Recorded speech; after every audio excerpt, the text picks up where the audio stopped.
నమస్తే. సరస్వతి ఇన్ఫర్మేషన్ ఛానల్కు స్వాగతం, సుస్వాగతం. ఇక్కడ ఒక్క చోట మాత్రం ఎడం కాలు మీద నిలబడి కుడి కాలు పైకెత్తండి. కాస్త మీకు ఒక కాలు మీద నిలబడి ఒక కాలు మార్చుకున్నారన్న తృప్తి వల్ల మీకు ఒళ్ళు నిప్పి తగ్గిందని నేను సంతోషపడతాను అన్నాడు ఆ నటరాజస్వామి వంక చూసి. ఇంతమంది చూస్తూ ఉండగా నటరాజస్వామి ఎక్కడా లేని రీతిలో ఎడమ కాలు కింద పెట్టి కుడి కాలు పైకెత్తాడు. ఒక్క మధురైలోనే కనపడుతుంది మీకు, ఒక్క రజస సభలోనే చూడాలి. అసలు ఆ మూర్తిని చూడడానికి 2 కళ్ళు కావు, 1000 కళ్ళు సరిపో. అంత అద్భుతమైనటువంటి మూర్తి. అసలు నిజంగా ఎడంకాల మీద నిలబడి కుడికాలు పైకెత్తితే సాధారణంగా మనం చూసే మూర్తుల కన్నా భిన్నంగా ఏదో అందులో తేడాగా అదో రకంగా అనిపించాలి. కానీ నిజంగా శివుని యొక్క నాట్య విలాసం ఆయన ఎడపి పాదం మీద ఉంచుకుని కుడికాలు పైకెత్తినటువంటి ఆ నటరాజ మూర్తి మధురైలో చూస్తుంటే ఆశ్చర్యపోతాం. అంత అద్భుతంగా ఆనాడు రాజశేఖర పాండ్యానికి దర్శనమిచ్చినటువంటి స్వామి ఇప్పటికీ మహారాజు కోరాడు కాబట్టి ఎడం పాదం మీద ఉంచుకుని కుడి పాదం పైకెత్తి నిలబడ్డాడు. అంతేకాదు పార్వతీదేవి యొక్క కోరిక తీరడం అనేటటువంటి దానికి హద్దులేనటువంటి క్షేత్రం మధురై. ఎందుచేత అంటే అసలు ఎక్కడ ఎప్పుడు ఏ పెళ్లిలోనూ జరగనంత వైభవం అంతా మీనాక్షి కళ్యాణంలో కనపడాలి అని కోరుకుంది. మీనాక్షి పరదేవతకి తల్లి కాంచనమాల. ఆవిడ కోరిక ప్రకారమే మలయధ్వజ పాండ్యన్ అన్ని వంటలు చేయించాడు. అసలు నిజంగా మీనాక్షి కళ్యాణానికి వచ్చిన గణాల సంఖ్యలు చదువుతుంటే మనకి ఆశ్చర్యం వేస్తుంది. ఇంతమందికి ఎలా వండారని. విచిత్రం ఏమిటంటే రాత్రి 10 వరకు భోజనాలు పెడుతూనే ఉన్నారు. వచ్చిన వాళ్ళందరూ తిన్నారు. తినేసిన తరువాత శంకరుడికి అత్తగారు కదా కాంచనమాల, చిన్న అతిశయం వచ్చింది ఆవిడకి. అతిశయం వచ్చి శంకరుడు చాలా గొప్పవాడు, ఆయన లాంటి వాడు మీకు అల్లుడయ్యాడని కదా అందరూ అంటున్నారు. శంకర మేము గొప్పవాళ్ళమే అని అనిపించుకోవాలని తిన్నగా అల్లుడి దగ్గరికి వెళ్ళింది ఆవిడ. మధ్యలో ఇంకెవరి దగ్గరికి కాదు, అల్లుడి దగ్గరికే వెళ్ళింది. వెళ్ళి శంకర మాకు ఒక చిన్న సమస్య మీరు తీర్చాలి. ఏమత్తయ్య గారు ఏం సమస్య అన్నాడు. ఏమీ లేదు, పర్వత శిఖరాలంత వంటలు వండించాం. ఏదో నీ తరపున చాలా మంది వస్తారంటే ఏదో వంటలు చేయిద్దామని. నీ తరపున చాలా మంది వచ్చి భోజనాలు చేశారు, కానీ పర్వత శిఖరాలంతంత అన్నరాసులు మిగిలిపోయి మీ వాళ్ళు ఎవరైనా ఉంటే ఇంకా కొంచెం పిలుస్తారా అని తినేస్తారు అంటే చిన్న ఇంటిప్పుడు మీకన్నా బాగా చేసాం పెళ్లి. చూసావా మీ గణాలు ఇంతమంది వచ్చినా మేము అన్నం పెట్టగా ఇంకా అంత అన్నం మిగిలింది అంటే మేము ఎంత బాగా చేశామో గమనించుకో అని చెప్దామని. శంకరుడు అన్నాడు, అత్తయ్య గారు మీ సమస్య అన్నం ఉండిపోయిందనా, అనవసరంగా పదార్థం పాడైపోతుంది తెల్లవారేటప్పటికన్నా బెంగ పెట్టుకుంటున్నారు అన్నాడు. అవును అందావిడ. ఓ బెంగ పెట్టుకోకండి, నేను నిజంగా నా వాళ్ళందరినీ తీసుకొస్తే మీరు అన్నం పెట్టలేరని నేను తేలేదు. ఒక్కడిని పిలుస్తాను, వాడికి పెట్టండి, తక్కువ అయితే మీరు ఉండి పెడతారా అన్నాడు. ఆవిడ విలాసంగా నవ్వి ఇంతమంది తినందుకు తింటారా అని అలాగే వండుతాంలే. గుండోదరుడిని శంకరుడికి అంగరక్షకుడు ఆ గుండోదరుడిని పిలిచాడు. రేపు చాలా అన్నం ఉందిట్రా భోజనం చెయ్యి అన్నాడు. ఆయన వెళ్ళి తినేశాడు. తినేసి చాలా ఆకలిస్తోంది కాంచనమాల, అన్నం అన్నం అన్నాడు. ఉండి పెడతానంది కదా మరి. ఆ వంటింట్లో నుంచి వండుతూనే ఉంది, పెడుతూనే ఉంది, నా ఆకలి తీరలేదు అంటూనే ఉన్నాడు. అప్పుడు ఆవిడ బెంగ పెట్టుకుని వచ్చి శంకరుడి కాళ్ళ మీద పడింది. అల్లుడు గారు నేను ఏదో అక్కర్లేని అతిశయానికి పోయి మీ దగ్గర అన్నాను, అందరూ వద్దులేంటి ఒక్కడిని పంపిస్తానన్నారు. ఆ గుండోదరుడు ఇలా తింటే మీరు నిజంగా తలుచుకుని అలాంటి వాళ్ళని అందరినీ పంపిస్తే మా బ్రతికి ఏమైపోవాలి, మేము బయటపడిపోకుండా ఉండడానికి కోసమని కొంచెం జాగ్రత్తగా తినేవాళ్ళని తీసుకొచ్చారని మాకు అర్థమైంది. ఇప్పుడు అర్ధాకలిగా పెళ్లిపీటల నుంచి మలయధ్వజ పాండ్యం కాంచనమాల ఒకరికి అన్నం పెట్టలేక పంపించేశారన్న అపకీర్తి మాకు రాకుండా మీరే కాపాడండి. వెంటనే మీనాక్షకుడు అన్నపూర్ణ మరి ఈ పెళ్లి కూతురుగా పిలిస్తే బాగుండదని కాశీ అన్నపూర్ణ అన్నాడు. అనేటప్పటికీ ఆవిడ వచ్చింది. ఒక అన్నపాత్ర నుంచి 5 రంధ్రాల నుంచి అన్న పదార్థములన్నీ అలా పడిపోతూనే ఉన్నాయి. ఇంకా ఆవిడ వచ్చి అనుగ్రహించేటప్పటికి ఈ గుండోదరుడు అవన్నీ పట్టుకు తినేశాడు.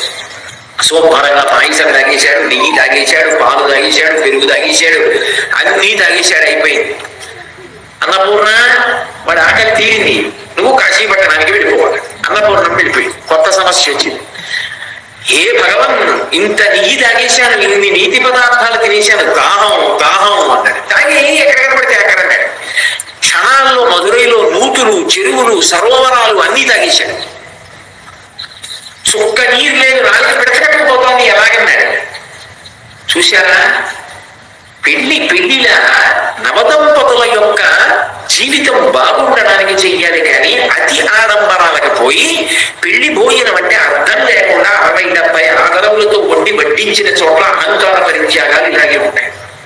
కాబట్టి ఎలా ఉండాలో భోజనం అలా ఉండాలి. చూశారా అత్తగారు ఎంత సమస్య వచ్చిందో, నీళ్ళు ఇవ్వగలరా మధురైలో అన్నాడు.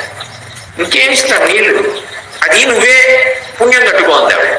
వెంటనే ఆయన జటాజూటంలో గంగమ్మని పిలిచి గంగా ప్రవహించన్నాడు అని జటాజూటం ఇలా ఉంచాడు. ఆ జటాజూటంలోంచి గంగా నది మధురై క్షేత్రంలో పడి అపారమైన వేగంతో నురగలు కక్కుకుంటూ కెరటాలతో ప్రవహించింది. అంత వేగంగా ప్రవహించింది కాబట్టి శంకరుడి జటాజూటంలోంచి పుట్టింది కాబట్టి వైఘై అన్నది పేరు. ఇప్పటికీ వైఘై నుంచి పక్కన పెరుమాళ్ దేవాలయం అంటారు, సుందర పెరుమాళ్. అంత అందంగా ఉంటాడు నిజంగా. అక్కడ ఒక విశేషం ఉంది. ఆ దేవాలయం వెనకాతలో చిన్న కొండ ఉంటుంది. ఆ కొండ మీద మన పూర్వీకుల పాపం పోవాలని సంకల్పం చేసి ఎక్కినా సరే పాపాలు పోతాయంట.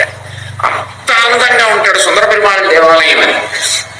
ఆ ఆలయానికి ఒక విచిత్రం ఉంది. అక్కడి నుంచి స్వామిని పట్టుకెళ్ళిపోవాలని కేరళ రాష్ట్రం నుంచి కొంతమంది తంత్రవేత్తలు వచ్చారు. వస్తే అయ్యప్ప స్వామి దగ్గర రక్షకులుగా ఉంటారే కరుప్ప స్వామి వాళ్ళిద్దరూ వచ్చి ఏం చేశారంటే వాళ్ళని మెట్లు కింద మార్చేశారు. అక్కడ ఇప్పటికీ అయ్యప్ప స్వామి దగ్గర ఉండేటటువంటి ఆ ఇద్దరే విష్ణువు దగ్గర ఆ క్షేత్రంలో కూడా రక్షకులుగా ఉంటారు. వెళ్ళేటప్పుడు తలుపు సందులోంచి చూపిస్తారు. ఈ వచ్చినటువంటి విద్వాంసులు విష్ణువు యొక్క మూర్తిని ఎత్తుకుపోదామని వచ్చి మెట్లైపోయిన వాళ్ళు అక్కడ చూసి ఓ నమస్కారం పెట్టి కొబ్బరికాయో అరటిపండు కొట్టి లోపలికి పెడుతూ ఉంటారు. దేవాలయంలో దర్శనానికి ఓ కొబ్బరికాయ కొట్టడమో అరటిపండు ఇవ్వడమో చేసి. అంత గొప్ప ఆలయం అలగర్ పెరుమాళ్ అంటుంటారు, పరమసుందరుడైనటువంటి విష్ణు భగవానుడు అని. చిత్రం ఏంటంటే అక్కడ ఆ వైఘై నదీ ప్రవాహం యొక్క వైభవం ఏమిటో అక్కడ చూడాలి. అక్కడ కొంచెం ఎత్తు తక్కువగా ఉన్న బ్రిడ్జ్ ఒకటి ఉంటుంది. నేను కేవలం ఆ వైఘై ప్రవాహం చూడడానికి అటువైపుకి వెళ్ళాను.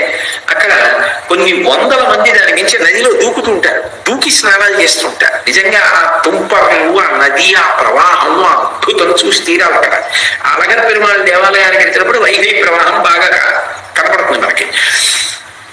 కాబట్టి పరమశివుడి యొక్క అనుగ్రహం చేతనే ఆయన జటాజూటంలో ఉన్నటువంటి గంగా నదియే వైఘై, వేగవతి, గంగా అన్న పేర్లతో మధురై క్షేత్రంలో ప్రవహించి నదిగా మారింది. గుండోదరుడు కడుపు నిండా కావలసినన్ని నీళ్లు తాగి దాహం తీర్చుకుని కైలాస పర్వతం మీద గెడుతుంటే శంకరుడు పెళ్లిళ్లలో అక్కర్లేని ఆఘాటాలు ఎంత ప్రమాదాలు తీసుకొస్తాయో చూపించిన వాడు కనుక ఇక పైన నా అంగరక్షక గణానికి అంతటికీ కూడా నిన్ను అధిపతిగా చేస్తున్నాను అని అధిపతిని చేసినటువంటి క్షేత్రం మధురై క్షేత్రం. అంతేకాదు సామాన్యమైనటువంటి ఆడపిల్లకి ఎటువంటి కోరికలు ఉంటాయో మీనాక్షి పరదేవత కూడా పుట్టింటి మీద అంత ప్రేమ చూపించినటువంటి క్షేత్రం మధురై. ఎందుకో తెలుసా, కొంతకాలం తర్వాత మలయధ్వజ పాండ్యన్ శరీరాన్ని విడిచిపెట్టేసిన తర్వాత మలయధ్వజ పాండ్యన్ యొక్క భార్య కాంచనమాల మాత్రమే బ్రతికుంది. ఆ రోజులలో ఆమె వృద్ధురాలైపోయింది. ఒకనొక సందర్భంలో గౌతమ మహర్షి వచ్చారు. గౌతమ మహర్షి వచ్చి ఆమెకి వేదాంత బోధ చేశారు. ఆమెకి ఎందుకో అదంతా విన్న తరువాత ఒక కోరిక పుట్టింది. 7 సముద్రములు కలిసి ఒక సరోవరం అయితే ఆ సరోవరంలో తాను స్నానం చెయ్యాలి. ఇంత శక్తివంతుడైనటువంటి అల్లుడు, ఇంత శక్తివంతురాలైన కూతురు ఉండగా నాకు లోటు ఏమిటని వెళ్ళి కూతురు అడిగింది.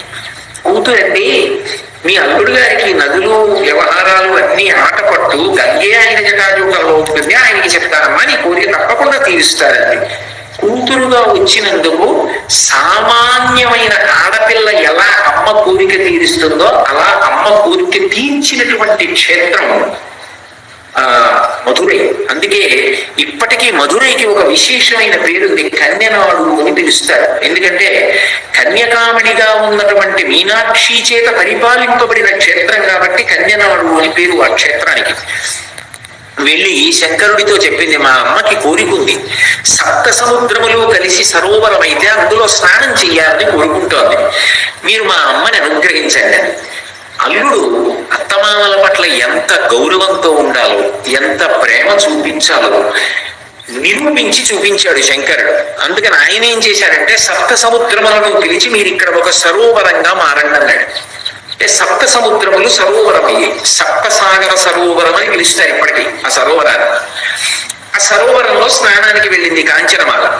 తీరా అక్కడ దాకా వెళ్ళిన తర్వాత ఘోరుగా ఏడ్చి, ఎందుకు ఏడుస్తున్నావు అని అడిగారు. అడిగితే స్త్రీ పుణ్యతీర్థంలో స్నానం చెయ్యాలి అంటే భర్త చెయ్యి పట్టుకుని మునగాలి, అది వైదికమైన విధానం. భర్త ఏ కారణం చేతనైనా అలా స్నానం చెయ్యడానికి అవకాశం ఇవ్వకపోతే, అంటే ఆయన రాకపోతే, లేదా ఆయన అసలు శరీరంతో లేకపోతే, అప్పుడు కడుపున పుట్టినటువంటి కొడుకు చెయ్యి పట్టుకుని మునగాలి. కొడుకు రాక భర్త రాక ఇద్దరు రాకపోతే ఒక ఆవు దూడని చూసుకుని దాని తోక పట్టుకుని మునగాలి తీర్థంలో. కాబట్టి నాకు కొడుకులు లేవు, భర్త గారు శరీరం విడిచిపెట్టేశారు, నేను ఒక ఆవు దూడ తోక పట్టుకుని సప్తసాగర సరోవరంలో మునుగుతాను, కాబట్టి ఒక్క ఆవు దూడని తెప్పించమ్మా అంది కూతురు వంక చూసి. మీనాక్షి పరదేవత అలవోకగా సుందరేశ్వరుడి వంక చూసింది. సుందరేశ్వరుడు అన్నాడు, అత్తయ్య గారు మీరు స్నానం చేయడానికి ఆవు దూడెందుకు, మామయ్య గారినే పిలిపిస్తాను స్వర్గలోకం నుంచి ఆజ్ఞాపించి స్వర్గలోకం నుంచి మలయధ్వజ పాండ్యాన్ని మళ్ళీ మధురై క్షేత్రానికి దింపిన క్షేత్రం మధురై.